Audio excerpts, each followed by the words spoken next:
Bonjour à tous, je m'appelle Nabila Aprilia et mes amis. Bonjour à tous, je m'appelle Mohamed Iqbal Khaironi.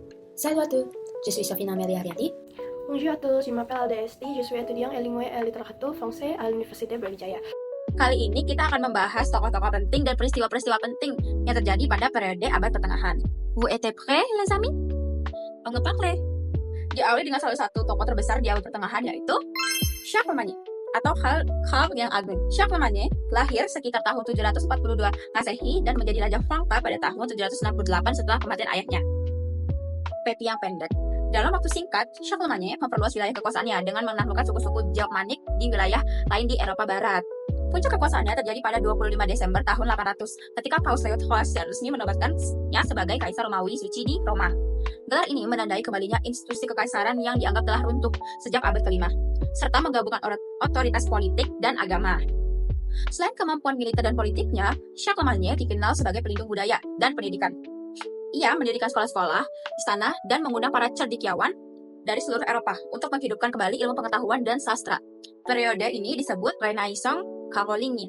Sayangnya, setelah kematiannya pada tahun 814, wilayah kekaisaran dibagi kepada 3 putranya lewat perjanjian Verdun tahun 813. Pembagian ini melemahkan persatuan politik Eropa Barat dan memicu konflik antara wilayah-wilayah yang kini menjadi Prancis, Jerman, dan Italia. Dampak jangka panjangnya adalah terbentuknya negara-negara modern dan persaingan yang berlanjut selama berabad-abad yang kita lihat dalam Perang 100 tahun. Perang 100 tahun adalah sebuah konflik panjang yang berlangsung selama 116 tahun, dari tahun 1337 hingga tahun 1493, antara dua kerajaan besar di Eropa, yaitu Inggris dan Prancis. Konflik ini bukan sekedar perang biasa, melainkan peperangan yang mempengaruhi perkembangan politik, sosial, budaya Eropa secara mendalam. Penyebab utama perang 100 tahun adalah sengketa suksesi tata kerajaan Prancis. Pada tahun 1328, Raja Charles IV dari Prancis meninggal dunia tanpa meninggalkan pewaris laki-laki. Edward III dari Inggris, yang merupakan cucu Raja Philip IV dari Prancis lewat garis ibu, mengklaim haknya atas tahta Prancis. Namun, para bangsawan Prancis menolak klaim Edward berdasarkan aturan waris yang melarang penguasa asing menguasai Prancis. Mereka memilih Philip VI dari Valois, sepupu Charles IV, sebagai raja baru. Sengketa ini tidak hanya mengenai tahta, tetapi juga mempengaruhi kontrol atas wilayah strategis di Prancis, seperti Quesunie de Aquitaine yang dikuasai Inggris dan sangat penting secara ekonomi karena produksi anggurnya serta akses perdagangan. Perang 100 tahun berlangsung dalam beberapa fase yang bergantian dengan periode gencatan senjata dan perdamaian yang rapuh. Inggris memulai serangan dengan strategi agresif. Salah satu kemenangan terbesar Inggris terjadi dalam pertempuran Sèvres di tahun 1306. Dalam pertempuran ini, pasukan Inggris yang disenjatai dengan busur panjang berhasil mengalahkan pasukan kavaleri Prancis yang lebih besar jumlahnya. Kemenangan ini sangat menentukan karena penampilan efektivitas taktik militer baru.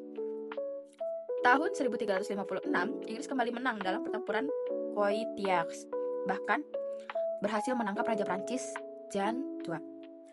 Penangkapan ini melemahkan moral dan stabilitas politik Prancis.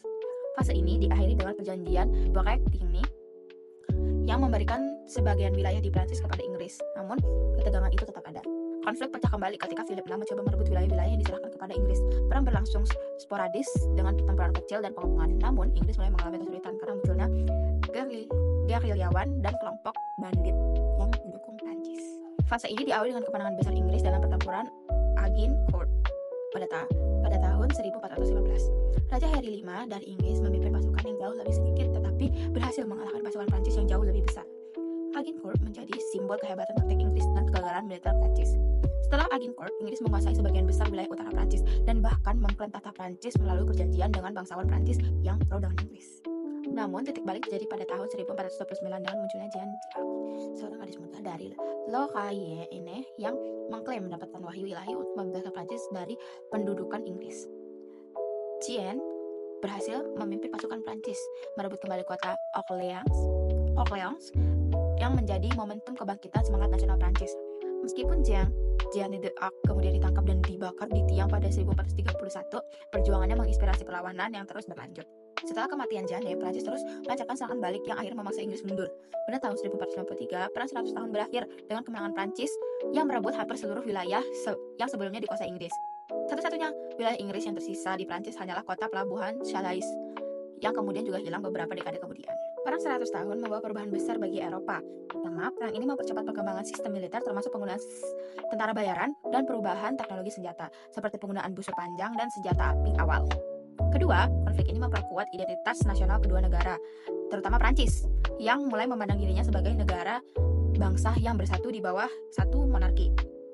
Ketiga, perang ini melemahkan sistem feodal dan memberi jalan bagi munculnya pemerintahan yang lebih terpusat dan kuat di Prancis dan Inggris. Perang 100 tahun juga menjadi salah satu tanda berakhirnya abad pertengahan dan membuka jalan bagi masa Renaissance dan modernisasi Eropa. Pada materi kali ini, saya akan membahas lebih dalam mengenai fase-fase dalam peperangan penting di abad pertengahan. La Guerre de Cent Ans pada tahun 1337 sampai dengan 1453. La Guerre de Cent Ans atau yang biasa kita sebut Perang 100 Tahun adalah serangkaian konflik antara Kerajaan Inggris dan Kerajaan Prancis. Akar penyebabnya adalah klaim takhta Prancis oleh Edward III dari Inggris, konflik wilayah di Aquitaine atau Guyang, dan persaingan ekonomi untuk Flandre. Fase pertama, pada tahun 1337 sampai dengan 1360, dominasi Inggris. Inggris meraih kemenangan awal berkat panah panjang dan taktik agresif seperti serangan kilat. Kemenangan penting termasuk pertempuran Crécy pada tahun 1346 dan pertempuran Poitiers pada tahun 1356, di mana Jean II ditangkap. Pengakuan Calais pada tahun 1346 sampai dengan 1347 memberi Inggris pijakan strategis di Prancis. Perjanjian Bretagne pada tahun 1360 mengukuhkan kedaulatan Inggris atas wilayah-wilayah kunci. Fase kedua, pada tahun 1369 sampai dengan 1389, kebangkitan Prancis. Di bawah Charles V dan Bertrand du Guesclin, Prancis mengadopsi strategi gerilya dan bumi hangus, menghindari pertempuran terbuka. Inggris melemah karena kepemimpinan yang kurang efektif dan masalah internal.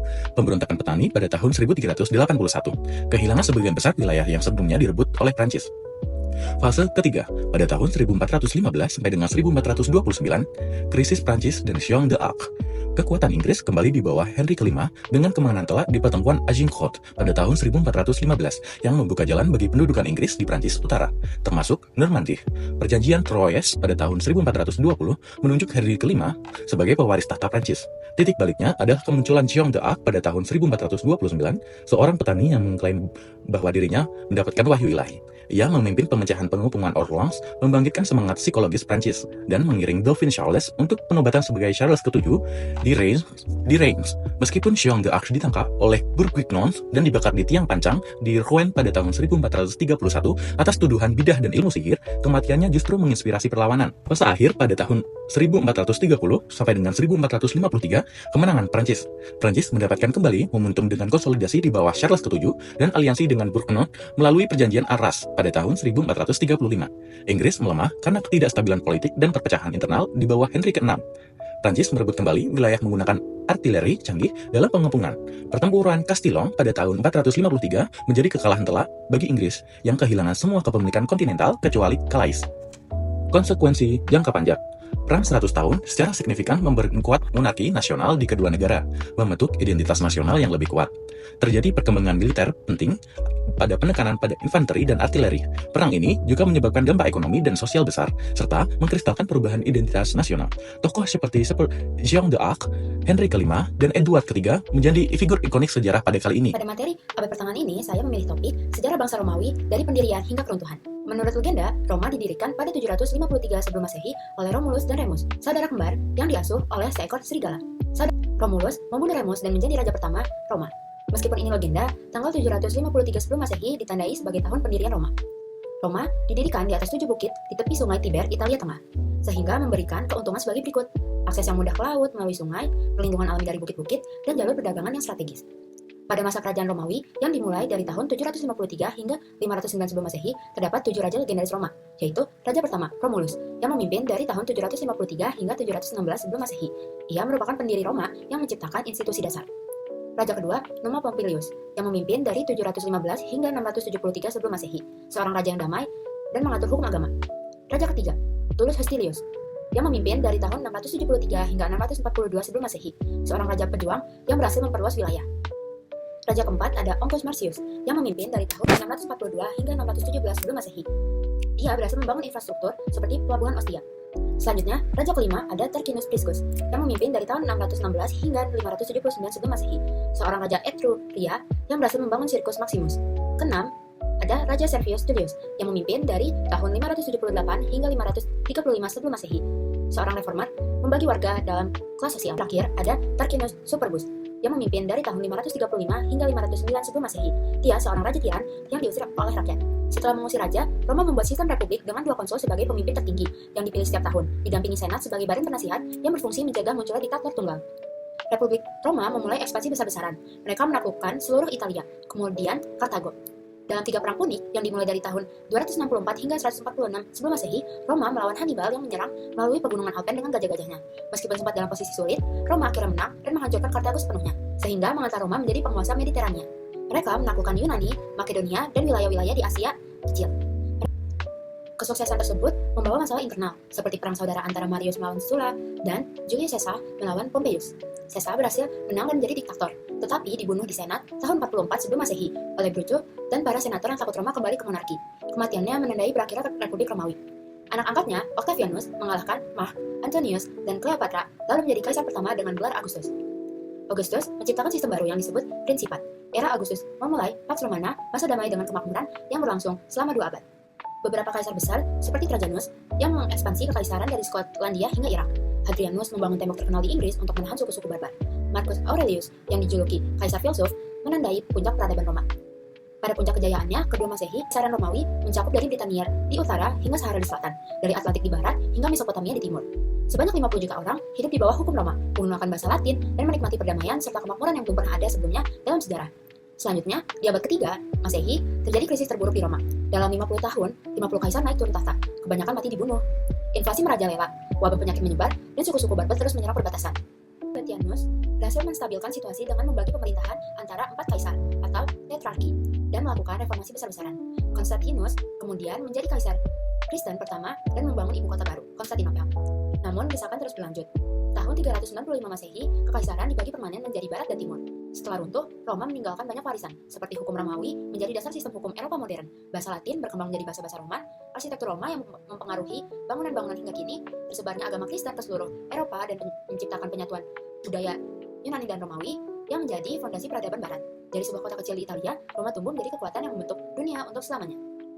Saya di sini ingin mengangkat terkait dampak-dampak dalam semua aspek yang terjadi pada abad pertengahan. Dampak-dampak yang akan saya telah adalah pada aspek politik, sosial, ekonomi, dan keagamaan juga kebudayaan. Pada aspek politik sendiri, setelah jatuhnya kekaisaran Romawi Barat pada abad ke-5, Eropa menjadi wilayah yang terbagi-bagi. Di Prancis sendiri muncul kerajaan-kerajaan kecil yang saling bersaing. Karena tidak ada pemerintahan pusat yang kuat, muncullah sistem yang disebut feodalisme. Dalam sistem feodal, raja memberikan tanah kepada bangsawan sebagai imbalan dan kesetiaan dan bantuan militer. Bangsawan kemudian menguasai tanah tersebut dan mempekerjakan para petani untuk mengelolanya. Di bawah bangsawan ada kaisar yang bertugas menjaga keamanan, dan di lapisan paling bawah adalah petani yang hidup dalam ketergantungan. Namun, kekuasaan tidak hanya dimiliki oleh raja dan bangsawan, gereja Katolik juga memiliki peran besar dalam politik. Paus dan para uskup bisa mempengaruhi keputusan raja, bahkan dalam beberapa kasus, gereja bisa menjatuhkan penguasa yang dianggap tidak taat. Lalu pada aspek sosial sendiri, dalam masyarakat abad pertengahan, stratifikasi sosial sangat ketat, tidak mudah untuk berpindah dari satu kelas ke kelas lain. Masyarakat juga terbagi menjadi 3 kelompok utama, yaitu bangsawan, kaum rohaniawan, kaum rakyat biasa. Sebagian besar penduduk adalah petani yang bekerja di lahan milik bangsawan. Mereka hidup sederhana, seringkali tanpa pendidikan dan harus membayar pajak atau memberikan sebagian hasil panennya kepada tuan tanah. Di sisi lain, kaum rohaniawan memiliki pengaruh yang besar. Mereka tidak hanya memimpin ibadah, tetapi juga menjadi guru, penulis, dan penjaga ilmu pengetahuan. Namun, pada akhir abad pertengahan, mulai muncul kelas menengah baru, yaitu pedagang, pengrajin, dan profesional seperti notaris. Kelas ini tumbuh karena berkembangnya kota dan perdagangan. Mereka mulai menuntut hal tertentu dan menjadi cikal bakal masyarakat modern yang lebih terbuka. Selanjutnya pada aspek ekonomi awalnya berbasis pertanian dan barter. Seiring stabilnya keamanan lokal, pasar mingguan dan pameran dagang mulai muncul dan uang kembali digunakan. Perang salib membuka jalur dagang ke Timur Tengah dengan membawa rempah, sutra, dan gagasan baru. Kota-kota seperti Paris berkembang pesat berkat perdagangan kain dan anggur. Serikat pengrajin mengatur kualitas produk dan melatih magang menciptakan standar profesi pertama di Eropa. Lalu untuk aspek yang terakhir adalah aspek agama dan budaya, yaitu gereja mengatur hampir semua sisi kehidupan dari kelahiran hingga kematian. Ibadah, kalender pesta, dan aturan moral dikeluarkan oleh gereja. Dalam budaya, katedral gotik seperti Notre Dame menandai puncak arsitektur religius. Seni, lukisan dinding, manuskrip miniatur memakai tema Alkitab. Pendidikan terkonsentrasi di bahasa Latin dipakai untuk ilmu. Akhir abad pertengahan melahirkan universitas-universitas dan memperkenalkan pemikiran filosof Yunani Arab, membuka jalan bagi Renaissance. Semua perubahan ini sangat mempengaruhi Perancis dan menjadikannya salah satu pusat kebudayaan penting di Eropa. Abad pertengahan sering disebut zaman ke-8, tetapi sebenarnya ia meletakkan fondasi politik, sosial, ekonomi, dan budaya bagi Perancis modern. Feodalisme, kebangkitan kota, kekuatan gereja, dan lainnya, universitas semua bermula di periode ini. Sekian dari kelompok 2, kurang lebihnya mohon maaf. Terima kasih.